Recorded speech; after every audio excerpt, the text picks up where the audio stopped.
Ladies and gentlemen, it is my honor and my pleasure to introduce someone I support, someone Martha Hall Finley supports, someone Erwin Kotler supports, and someone I hope you too will soon support. Ladies and gentlemen, please welcome Kaveh.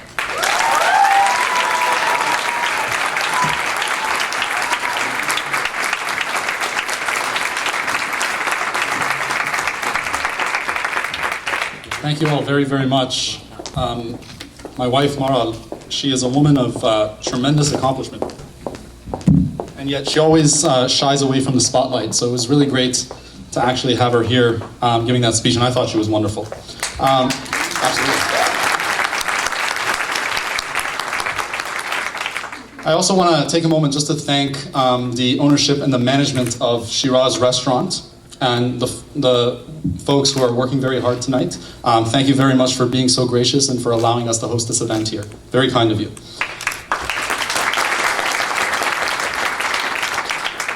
I also want to take a moment to thank the members of my campaign team and the volunteers who are here tonight, who have given so generously of their time, of their resources, and who have made this entire process. This process takes a lot of work, and it's frankly very tiring, and working with them, it's a lot of fun. You almost forget how much work it is. So thank you all very much. Thank you for being so generous. I also want to acknowledge one person that's in the crowd tonight. He's actually my competitor, but you know, at the end of the day, sometimes you can get pretty caught up in competition and forget that this is a competition within the party itself, and at the end of the day, we're all members of the Liberal family. And I know him to be a person of integrity, and I know him to be sort of stepping forth as a candidate out of a sense of civic responsibility and out of a sense of patriotism. Brian Chamberlain's here. Give him a round of applause, actually. And if there are other candidates in the room, I apologize. I just simply haven't seen you. I don't mean to sort of leave anybody out. And I also want to acknowledge one other person in the crowd. She is somebody you probably know.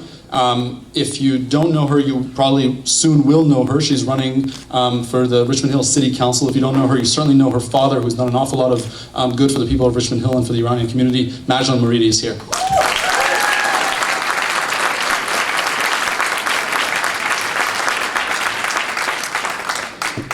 Ladies and gentlemen, my friends, it's such a pleasure to see all of you here. The several hundred of you that have come out today in cold weather after a long day, I'm sure, of work and school. You've come out here not because we offer you any bells or whistles. I have no celebrities to offer you, no comedians from television shows to entertain you. But you've come out here today by the hundreds because of a simple and powerful message that's the cornerstone of my campaign. And that simple message is this: that Canada is at its best when it gives everyone, regardless of their background, regardless of whether they're born here or they immigrate here, regardless of their wealth, when it gives everyone an opportunity to succeed.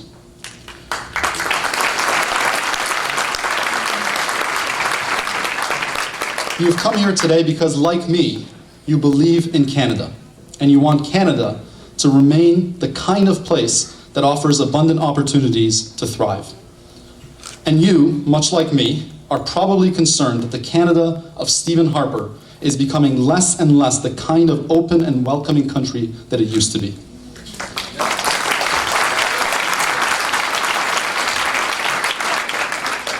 I announced exactly a month ago today that I'm running for the nomination of the Federal Liberal Party in Richmond Hill. And in that time, I've been speaking to a lot of people, and I've been speaking a lot about the notion of opportunity in Canada. For me, opportunity is not a slogan. It's not an empty word. It's my life experience. My life, ladies and gentlemen, is a testament to the abundance of opportunity in Canada. My family immigrated to this country when I was 10 years old. My parents were professionals who left everything behind and made significant sacrifices, leaving their jobs, their friends, the life that they knew, just so that my sister and me could enjoy freedom and could lead better lives. We weren't wealthy, we didn't have connections, we didn't even speak the language. In many other countries, even advanced industrial countries, we would have been marginalized in society and we probably would have had very little chance for advancement. But Canada has always been different. Growing up, I always knew that in this country, you can succeed if you're willing to work hard and play by the rules. And that's how I was. I worked hard, I studied hard, I had a loving family and a supportive community. And because of my own initiative, but also because of good policies that Canadian policymakers had put in place over many generations, I was able to succeed. I was able to get a great public education and to integrate seamlessly into Canadian society. I was able to go to the University of Toronto, and when I did well there, I was able to go to Harvard Law School, to practice at a leading international firm. And then I was recruited back to join Canada's Department of Foreign Affairs, where I could speak at the UN Human Rights Council on my country's behalf. In how many other countries in the world is that story even possible? And when we needed Canada's help in times of crisis, it was also there for us. When my mother fell ill several years ago, we were able to rely on Canada's healthcare system. The disease, regrettably, took my mother. But in dealing with that tragedy, we at least didn't have to worry about the fact that the medical bills would force us to lose our house or would force me to forego my university education. My wife's story is very similar. She immigrated here in her late teens and had to deal with the cultural and financial difficulties of immigration, which so many of you know. But today, thanks to her hard work, but again, also thanks to good policies that gave her a chance, she's a successful doctor and a real asset to her community, to her country, and a lifesaver, literally a lifesaver to her patients.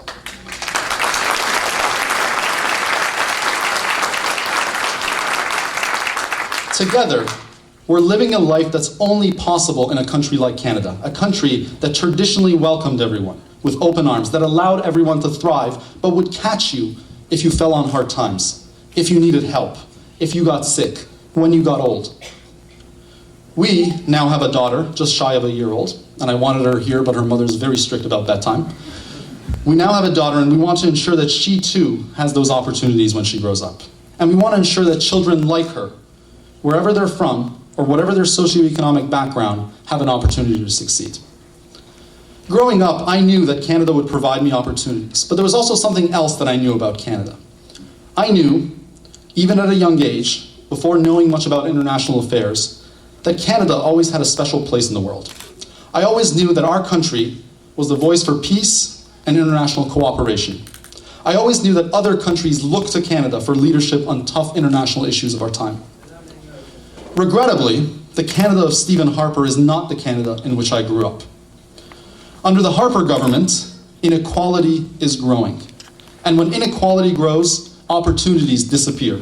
The hope for advancement disappears. The middle class disappears. Similarly, under the Harper government, that vision of Canada as a voice for moderation and balance in the international community is disappearing. With a foreign policy that's based on ideology rather than reason and confrontation rather than cooperation, the Harper government has isolated Canada internationally and has done significant damage to our reputation. And that's why I'm running. I'm running because I have the passion to represent Richmond Hill well. And I have the education and the experience, private sector experience, public sector experience, non-governmental experience, and most importantly, the lived experience of someone who has been the beneficiary of the amazing things that Canada offers.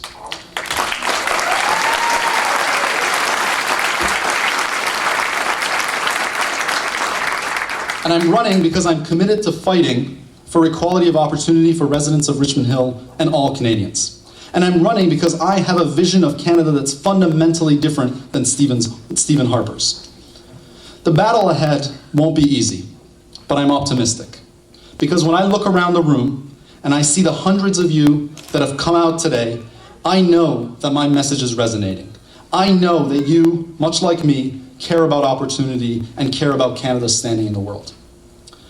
When I look around the room and I see the hundreds of you here, I'm also left feeling optimistic for another reason. I'm left optimistic because your presence tells me that just beneath the surface, something incredible is happening in this riding, across this province and across this country. And that something is this, that those like you, optimists like you, those who believe that better things are possible, are beginning to stand up to be counted. And that you're standing against those who are cynical and pessimistic and negative. I look around the room and I see many members of the Iranian Canadian community here. There are negative voices out there, You've heard them. I've certainly heard them. There are negative voices out there that say that we're too fractured by the politics of the old country to ever work together in our new adopted homeland. That we're too divided to ever speak with one voice. That we're too disengaged from life in Canada to have a representative at the federal level. But the fact that hundreds of you have come out tonight tells me that you know in your heart that it's possible for us to unite, that it's possible for us to work together, to find common ground together, to pursue common goals together. As a community, we once united to support a great representative who is today a strong voice in the cabinet in Queen's Park. And you know in your heart that it's possible. And in fact, you know in your heart that it's time for us now to have a representative in Ottawa.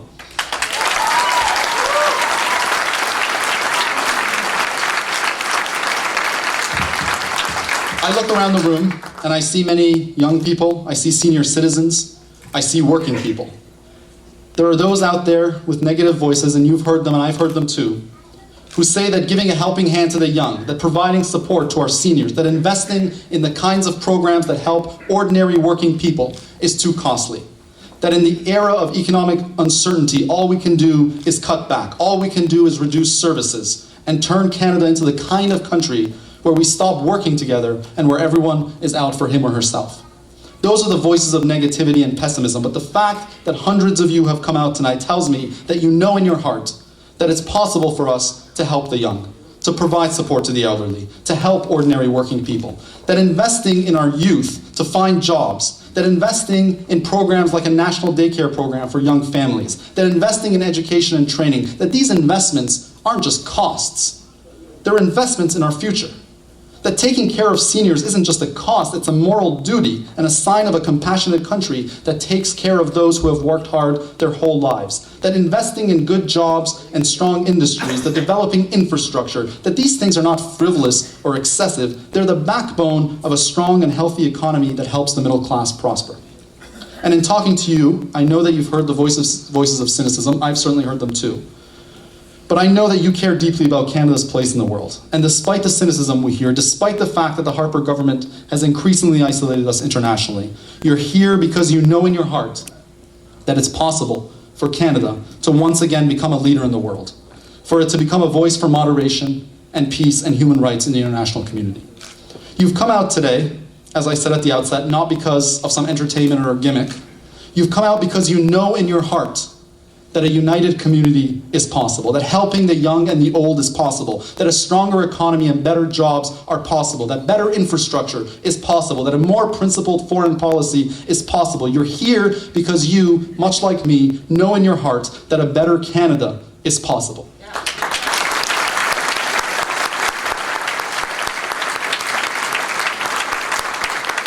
But ladies and gentlemen, it's not enough to just know it in your hearts. It's important to take action.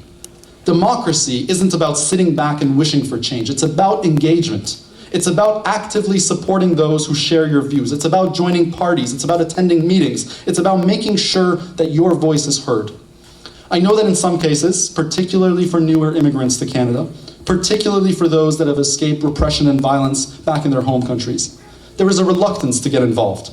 There is a feeling and a sense that they just want to live in peace and away from politics. But I want to emphasize to you that living in a free and prosperous country isn't only about enjoying rights and benefits. It's also about exercising a civic responsibility to be involved in the democratic process.